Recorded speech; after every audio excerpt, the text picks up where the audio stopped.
By Bet365. Let's bring Blake Murphy in on Singer and his performance so far. Once a second-round pick, I might add, of the Blue Jays. So you can imagine if he had stayed with the organization. In a way, performance-wise, he's kind of Kansas City's Jose Barrios. How so? Yeah, tale of a couple different seasons for him lately. Some ups, some downs. One thing that he did have going for him last year, even through those ups and downs, is he's always going to have a good ground ball rate. One of the top ground ball rates in all of baseball, in fact. But he comes about it in a unique way. You see a Marcus Stroman there. That's a shorter pitcher that doesn't get great extension down the mound. It's more about the angle that comes in at. Well, Singer's 6'5", gets huge extension down the mound and actually releases the ball lower than almost any other starter in baseball. So it comes in on this plane that hitters aren't used to.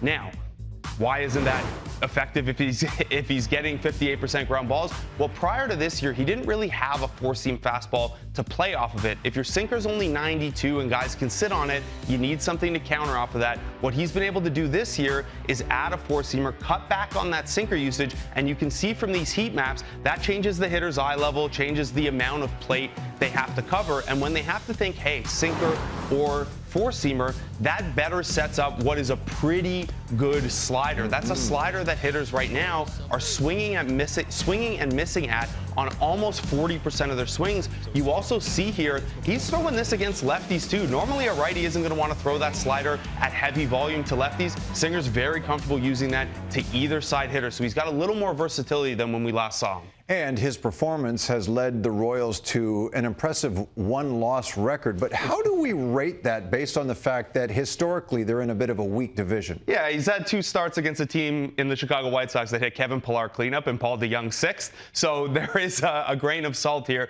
And that's kind of the case for this whole Royals team. They're off to a nice start. It is a good story, but they've beaten up on a really bad 3-18 White Sox team. So what do we have to look at? Well, individually, there are some guys showing growth that they started to show us last year.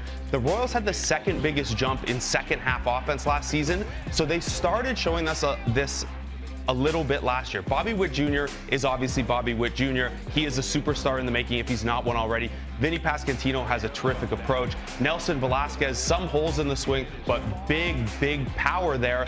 Even MJ Melendez, who we won't see today because of that lefty-lefty Kikuchi matchup, he is as good offensively as he was shaky defensively at catcher. Even Michael Garcia, who's hitting under 200 in that leadoff spot, has had some misfortune when we look into the batted ball stuff. They have 6 regulars who rank in the 75th percentile or higher in exit velocity. The Blue Jays have 1. 2 if we lower the qualification so Davis Schneider sinks in. So a deeper Royals lineup than we're used to. And they play in one of the most beautiful venues in all of baseball, which we get to enjoy for the next 4 games. That is Blake Murphy. That is the Big Board, presented by Bet365. Whatever the sport, whatever the moment, it's never ordinary at Bet365. Some of those